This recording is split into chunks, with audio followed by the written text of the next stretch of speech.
अनीता ने अपने बेटे आर्यन के लिए लड़की ढूंढने के लिए सभी रिश्तेदारों दोस्तों से कह दिया था। उसे एक बहुत अच्छी लड़की की तलाश थी। वह अपने पति विमल से इसी बात की चर्चा करती कि जब दुल्हन इस घर में आएगी तो घर कितना खुशहाल हो जाएगा। चांद सा टुकड़ा लाऊंगी अपने राजकुमार के लिए। अनीता आर्यन से भी बार बार पूछती कि तुझे कैसी लड़की चाहिए, पर आर्यन हंसकर टाल देता था। क्या मम्मी, अभी कहाँ, मुझे बहुत कुछ करना है। उम्मीद नहीं थी कि आर्यन फोन पर अपनी पसंद की लड़की को चुनकर उसके सामने रिश्ते का प्रस्ताव ले आएगा। अनीता के लिए यह बहुत बड़ा धक्का था। शाम को 2 कप चाय के साथ अनीता अपने पति के पास बालकनी में बैठ गई। विमल ने पूछा, क्या हुआ अनीता, आज चीनी डालना भूल गई चाय में? अच्छा। अनीता का ध्यान विचारों से हटकर चाय की तरफ गया। मैंने ध्यान ही नहीं दिया, अभी लाती हूँ। अनीता चाय के लिए चीनी लेकर आई और चम्मच से कप में घुमाकर मिलाती जा रही थी। पता नहीं कैसी होगी आर्यन की पसंद, हमसे घुलेगी मिलेगी कि नहीं। मन ही मन उधेड़ बुन में लगी थी। विमल ने कहा, बड़ी चुप चुप हो, क्या बात है? नहीं, ऐसा कुछ नहीं है। आज सुबह आर्यन का फोन आया था। उसने बताया कि माँ, आपको लड़की देखने की जरूरत नहीं है, मैंने लड़की पसंद कर ली है। अनीता के पति को जब उसने आर्यन से हुई बातचीत के बारे में बताया तो वो पूछने लगे कि अच्छा, कौन है लड़की, कहाँ से है, क्या करती है, कुछ पूछा नहीं तुमने? अनीता ने जवाब दिया, नहीं, मैंने सोचा मिल कर बात करेंगे, कल आ रहा है। अगले दिन आर्यन की पसंद का नाश्ता और खाना बनाकर फुर्सत से जैसे ही बैठी तभी आर्यन आ पहुंचा। आते ही मम्मा मम्मा करता हुआ गले से लिपट गया। क्या बात है, आज बड़ा खुश है, अनीता ने बोला।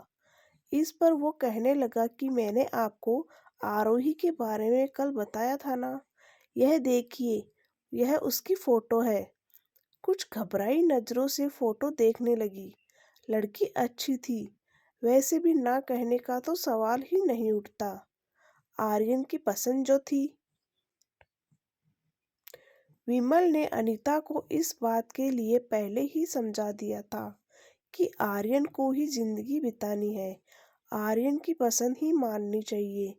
एक तरह से अनीता भी अपने मन को समझा चुकी थी और अपने बेटे की खुशी में खुश रहना चाहती थी। कैसी है मम्मा? आर्यन ने उत्सुकता से पूछा। प्यारी है। कहाँ रहती है, क्या करती है? अनीता ने जवाब देते हुए उससे कई सारे सवाल कर डाले। माँ, मेरी कंपनी के पास एक कंपनी है, उसमें जॉब करती है। उसके घर में उसके मम्मी पापा, एक छोटा भाई है, आपसे मिलवाना चाहता हूँ। नहीं बेटा, तुमने पसंद कर ली तो हमने पसंद कर ली। उसके पापा ने कहा उसके मम्मी पापा बात कर ले, फिर इस रिश्ते को आगे बढ़ाएंगे। आर्यन ने यह सुनकर बहुत खुश हुआ और आरोही के मम्मी पापा का नंबर तुरंत अपने मम्मी पापा को दे दिया। कुछ दिन बाद दोनों का रिश्ता पक्का कर दिया गया। आरोही सांवले रूप रंग की थी। हाँ, आंखें जरूर बड़ी थी, लेकिन उसे देखकर अनीता को लगा मैं तो इससे अच्छी ढूंढ कर लाती। गोरी चिट्टी, पर मन महसूस कर रह गई। सगाई बड़ी धूमधाम से हुई, शादी भी हो गई, पर अनीता को चिंता थी कि कोई मेहमान बहू के सांवले रंग पर कुछ ना बोल दे। लेकिन उसने देखा आरोही के चेहरे पर एक मुस्कान रहती थी।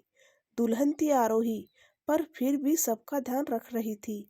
आपने पानी लिया, कुछ खाया? सब रिश्तेदार तारीफ करते नहीं थक रहे थे, पर आरोही ज्यादा बोलती नहीं थी। शायद उसकी आदत ही थी कम बोलना। अनीता को आरोही से ज्यादा बातें करने का समय नहीं मिला। पहले मेहमान रहे, फिर वह दोनों हनीमून पर चले गए।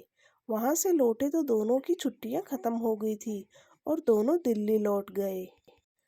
आर्यन ने 2 कमरों का एक मकान किराए पर लिया हुआ था। आरोही और वह दोनों साथ ही निकलते थे। दोनों की कंपनी पास पास थी। अनीता की आरोही से फोन पर थोड़ी बहुत बात हो जाती थी।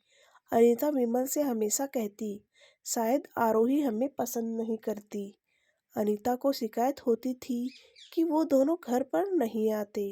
इस पर उसके पति विमल उसे समझा देते कि उनको छुट्टी नहीं मिल रही होगी।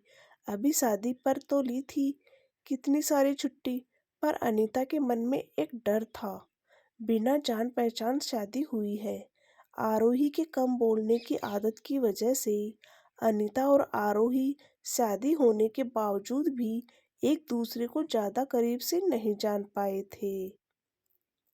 एक दिन आर्यन ने फोन किया और कहा, आप और पापा कुछ दिन के लिए आ जाओ। हम दोनों को छुट्टी नहीं मिल रही है, लेकिन आप लोग यहाँ आ जाइए, साथ मिलकर रहेंगे। अनीता ने बहुत आनाकानी करते हुए मना किया, अभी नहीं, फिर कभी। लेकिन आर्यन मानने को तैयार नहीं था। फिर अनीता ने कहा, अच्छा तेरे पापा से पूछकर बताऊंगी। विमल के हाँ कहने पर अनीता की खुशी बढ़ गई और उसने एक लिस्ट तैयार कर ली कि क्या क्या विमल के साथ वह बाजार से जाकर आर्यन की पसंद का लेगी।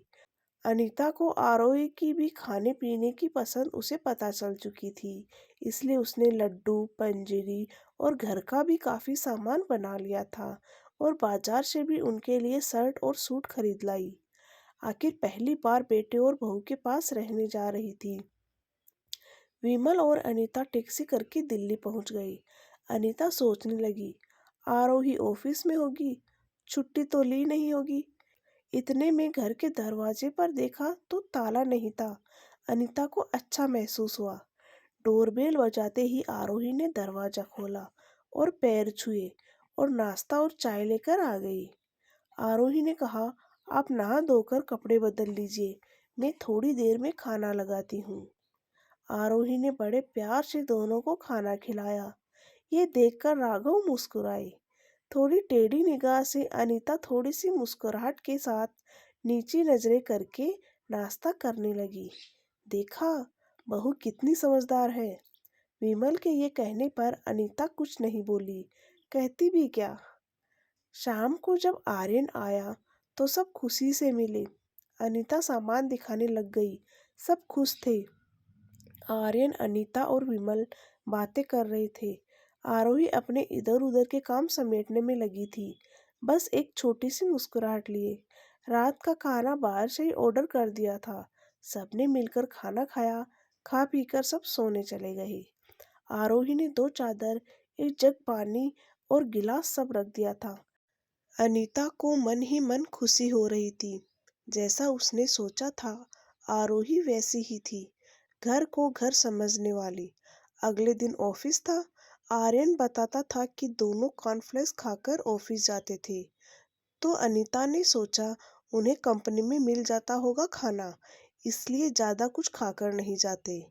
अनीता ने सोचा, क्यों ना मैं अपने और विमल के लिए कुछ बना लूं। तभी आरोही की आवाज से उसका ध्यान टूटा।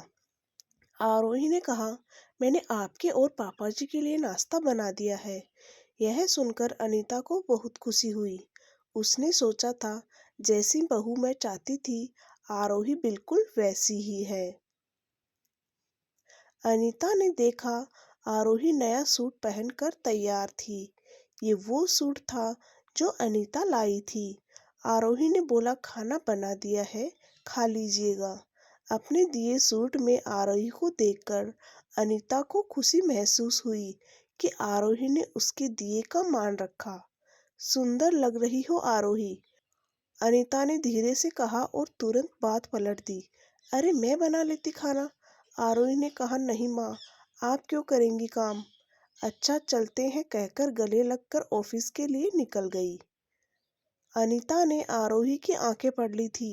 इतनी बिजी होने पर भी छोटी छोटी बातों का ध्यान रख रही थी आरोही। विमल सुनो, अनीता ने अपने पति से कहा, मुझे आरोही के गले लगने का स्पर्श देर तक महसूस हो रहा है। आज बेटी होती तो ऐसे ही गले लगती। विमल ने भी अखबार पढ़ते पढ़ते भावुक दिल से हाँ कहा और कहा, आरोही भी अपनी बेटी जैसी ही है। अनीता ने भावुक दिल से हाँ में सिर हिलाया। अगले दिन विमल से अनीता कहने लगी, क्या फायदा आने का, दोनों को छुट्टी भी नहीं है और टाइम भी नहीं है। अनीता कहने लगी, एक दो दिन में हम चले जाएंगे। अगले दिन आरोही सुबह नाश्ता बनाने लग गई। नाश्ता बनाने में लग गई। अनीता ने आरोही से कहा, तुम तैयार हो जाओ, ये मैं कर लूंगी। नहीं माँ, आज शुक्रवार है, हम दोनों ने छुट्टी ली है और शनिवार इतवार की तो छुट्टी होती ही है हमारी। 3 दिन आपको ये शहर घुमा देंगे। मन ही मन अनीता मुस्कुरा रही थी कि बेटे बहू के साथ पूरा दिन बिताएंगे। चारों घूमने निकल गए। जहां भी संभल कर चलना होता, आरोही तुरंत अनीता का हाथ पकड़ लेती। 3 दिन पता ही नहीं चले कब बीत गए। अगले दिन अनीता सुबह उठकर रसोई में आ गई। आरोही रसोई में थी। वह तुरंत बोली, मम्मी जी कुछ चाहिए? अनीता ने कहा, मैं तो इसलिए चली आई कि दोनों मिलकर काम करेंगे, सब काम जल्दी हो जाएगा। यह सुनकर आरोही मुस्कुरा दी। दोनों ने मिलकर नाश्ता बनाया और फिर आरोही ऑफिस के लिए तैयार हो गई। आर्यन और आरोही ऑफिस चले गए। अनीता विमल से आरोही की तारीफ की जा रही थी और विमल मुस्कुरा रहे थे। तुम वही हो जो आरोही के लिए इतना डरी बैठी थी। अनीता धीरे से मुस्कुरा दी थी। शाम को आर्यन और आरोही ऑफिस से आए।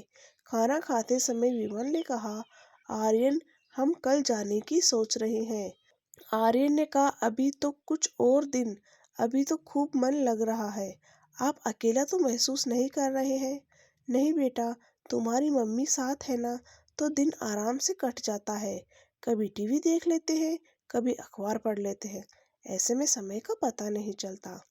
आर्यन ने कहा, तो फिर क्यों जाना है? खाना खाने के बाद बर्तन समेटकर आरोही कमरे में आकर बोली, मम्मी शाम को ऑफिस से आकर बहुत अकेलापन लगेगा। आप दोनों के आने से घर में रौनक आ गई है। थोड़े दिन और रुक जाइए, या मैं तो कहती हूँ कि आप हमारे साथ ही रहिए। वैसे भी अब पापा जी रिटायर हो गए हैं, कोई काम भी नहीं है। आप दोनों का ध्यान हम पास रहकर ज़्यादा अच्छे से रख पाएंगे। जो आरोही बोलती नहीं थी, वह आज बड़ी बड़ी बातें कर रही थी। अनीता और विमल एक दूसरे को देखकर मुस्कुरा रहे थे। अनीता ने आरोही के पास आकर उसका हाथ अपने हाथों में ले लिया और कहने लगी कि कितना ध्यान रखती हो तुम सबका। आर्यन बड़ा किस्मत वाला है जो हमें एक अच्छी बहू मिली है। इतनी अच्छी तो मैं भी ढूंढ नहीं पाती। यह सुनकर आरोही अनीता के गले लग गई। आरोही बोली, मम्मी जी, मैं भी किस्मत वाली हूँ जो ऐसा परिवार मिला। प्यार और अपनेपन की वजह से दिल की बात दिल तक पहुँच गई थी। दोनों सास बहू खुश थी। खासकर अनीता को इतनी समझदार और प्यारी बहू पाकर बहुत खुशी हो रही थी। कहानी अच्छी लगी हो तो मेरे चैनल को लाइक शेयर सब्सक्राइब जरूर करें। Okay, thank you.